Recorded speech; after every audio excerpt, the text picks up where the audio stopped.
տրանսֆերներ են, այդպես են ասում։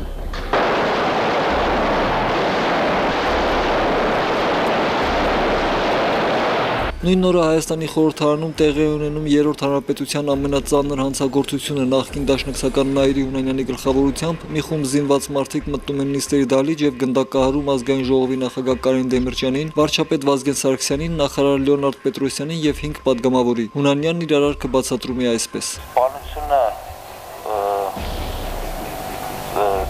ցանցման մի ձև է, որպեսզի մեր ամբողջ ազգը ոչ միայն Հայաստանում, այլև ամբողջ աշխարհում մեկ սթափվի մի բան։ Ես փորձեցի Նայիրի հետ Հունանյան խոսել, թե ինչա ինքը անընդհատ մի բան էր կրկնում, որ բան արեցին,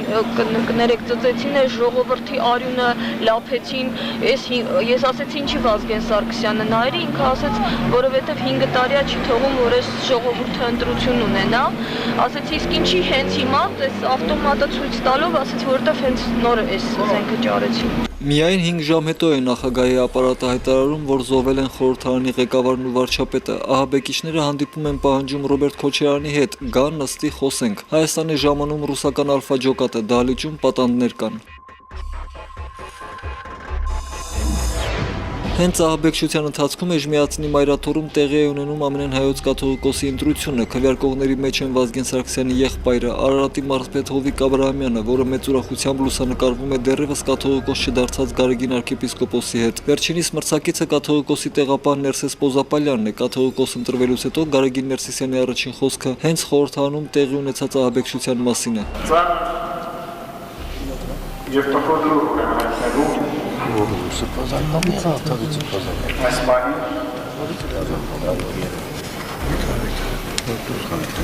Ճիշտիմա դելեգացիա, որ պարլամենտում սպանված է մեր հանրապետության վարչապետը։ Չեմ գիտեր գուրը որքան ճիշտ է և ստուգված։ Միամտություն եղավ իր կողմից դերևս։ Լուրերից հայտնվել ասում եմ և ծանր վիրավորված է ազգային ժողովի նախագահ պարոն Դեմիրճյանը։ Խորհրդարանում երեկոյան արդեն թույլ են տալիս նիստերի դահլիճից դուրս բերել սպանվածների մարմինները, միայն դրանից հետո խորհրդարան է գալիս հանրապետության նախագահ Ռոբերտ Քոչարյանը, որը Հունանյանին եւ իր խմբին երաշխիքներ է տալիս, որ իրավապահներին հանձնվելուց հետո չի սպանվի եւ հաշվեհարդար չի լինի։ Լուսադեմին Նայիրի Հունանյանն իր խմբով հանձնվում է Հայաստանի իրավապահներին։